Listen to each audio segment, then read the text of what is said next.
Bonjour à vous explorateurs. Récemment on m'a posé une question en somme toute simple, mais qui en réalité montre très bien les contradictions de l'univers de Warhammer 40 000.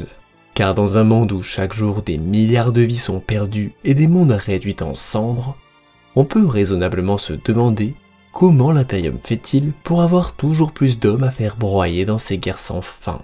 Ainsi, c'est grâce à sa question, ce dont je l'en remercie, que nous allons parler aujourd'hui de reproduction sur la chaîne.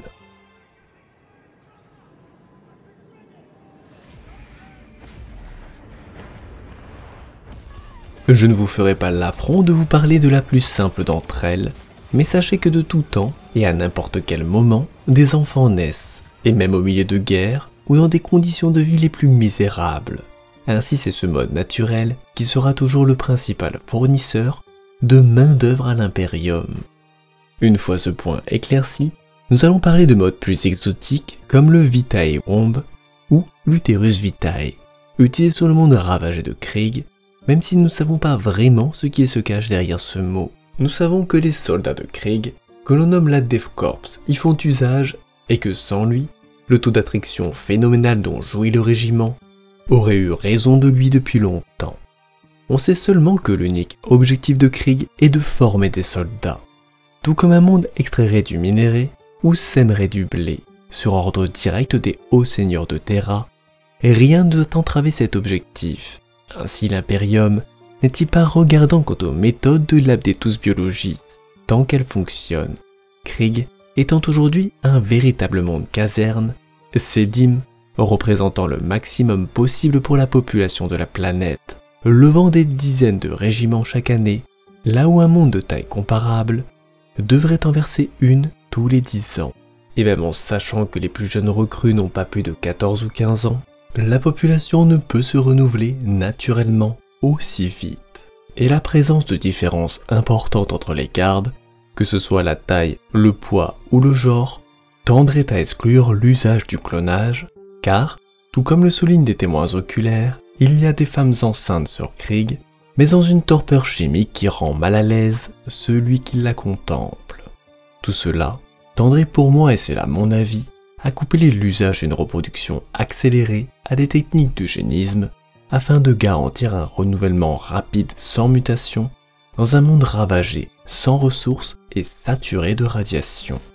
Car comme je viens de l'évoquer, les clones ou Replicae existent dans l'Imperium, mais ils sont réduits aux tâches les plus simples. Créer la vie est un blasphème pour l'Ecclésiarchie, ceci argumentant que de telles constructions n'ont pas d'âme et donc pas d'existence propre. Ainsi sont-elles cantonnées à des rôles mineurs tels que les enveloppes biologiques des chérubins ou celles d'esclaves de combat.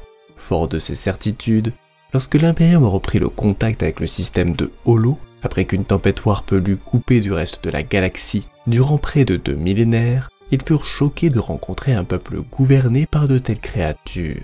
Ceux-ci ayant muté naturellement, passant de machines de guerre organiques, simples outils de chair, à quelque chose d'autre, qu'ils continuèrent à produire génération après génération. Le trouble fut encore plus important lorsque les sœurs de bataille qui se rendirent sur le monde comprirent que de telles créatures croyaient fermement à l'empereur et aux doctrines de l'Ecclésiarchie. Mais un tabou reste un tabou, et lorsque le monde s'engouffra dans une guerre, l'Imperium en profita pour réactiver le biodéclencheur, inhibant tout libre arbitre afin que de telles choses restent à leur place. Et les survivants redevinrent alors de simples clones de combat et furent embarqués pour mourir au nom de l'empereur vers d'anonymes champs de bataille. Toutefois, il faut avoir à l'esprit que l'Imperium est un conglomérat d'intérêts divergents. Ainsi, bien que cette pratique soit fortement critiquée par l'Ecclésiarchie, le Mechanicum fait usage depuis plus de 10 000 ans. Le célèbre Belisarius Cawl provient, lui, de l'une de leurs cuvées de chair. Car il faut savoir que des enfants naissent sur Mars, tous n'intégrant pas la prêtrise adulte, car selon la tradition, c'était le projet initial que le dieu machine avait choisi pour l'humanité. Mais ils n'ont pas le temps pour des choses si triviales que la reproduction, ainsi sortent-ils au bout de quelques heures de leur cuve, âgés d'une dizaine d'années, avec dans leur esprit implanté le langage et tant d'autres choses.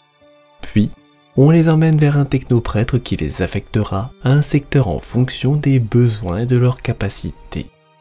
Cette nécessité d'obtenir des humains, ou plutôt des outils biologiques de qualité, se retrouve aussi dans les pratiques des espèces marines.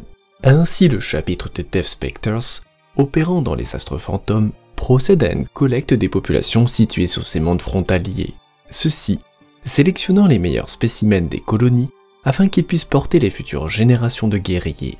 Une sélection massale visant à obtenir les caractéristiques physiques d'un individu spécifique en le reproduisant avec des individus qui le partagent.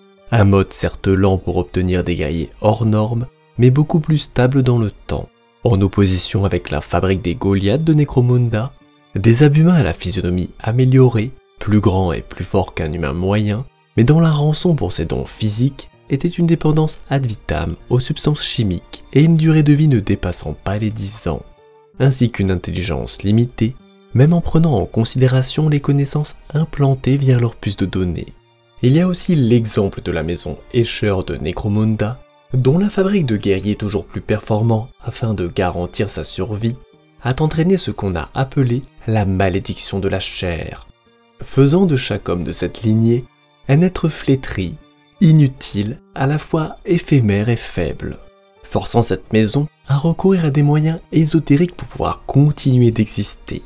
Et même les tentatives de clonage des membres non atteints n'ont pour l'instant pas été concluants. Enfin, il me faut vous parler d'un dernier exemple de création génétique en la présence de la souche Afriel, une tentative malheureuse d'utiliser le génome des plus grands héros de l'Imperium afin de capitaliser sur les caractéristiques qui ont fait leur grandeur, et la rumeur parle même que l'on aurait utilisé pour cela le légendaire Macarius. Bien que cette tentative visant à créer des soldats parfaits ait fonctionné sur le papier avec même de très bons résultats sur le champ de bataille, ils souffraient tous d'une malédiction, une malchance légendaire que leur apparence étrange, tous étant albinos avec des yeux pâles, une peau d'albâtre et des yeux incolores, ne faisait que renforcer. Ils sont le parfait exemple de la méconnaissance réelle de l'Imperium pour ces technologies génétiques qui font d'elles des cas presque uniques de reproduction artificielle. Car mal maîtrisées, ces technologies produisent souvent des résultats aléatoires voire dangereux, qui poussent nombreux gouverneurs planétaires à choisir les bonnes vieilles méthodes, quitte à les aider un peu à l'aide de phéromones ou d'hormones dans leur nourriture. Fin de cette petite vidéo sur la reproduction au sein de l'Imperium, en espérant qu'elle vous aura plu. Et si vous souhaitez discuter ou partager autour de notre passion commune pour ces univers fictionnels, je vous invite à rejoindre le Discord de la chaîne. Sur ce, bonne soirée à vous. Et si vous souhaitez participer au développement de la chaîne, n'hésitez pas à vous abonner, à commenter et à partager la vidéo, ainsi qu'à participer si vous le souhaitez au Tipeee de la chaîne, auquel nous avons ajouté un magnifique porte-clés aux couleurs de la campagne de Taros. Et sur ces derniers mots, la suite très bientôt.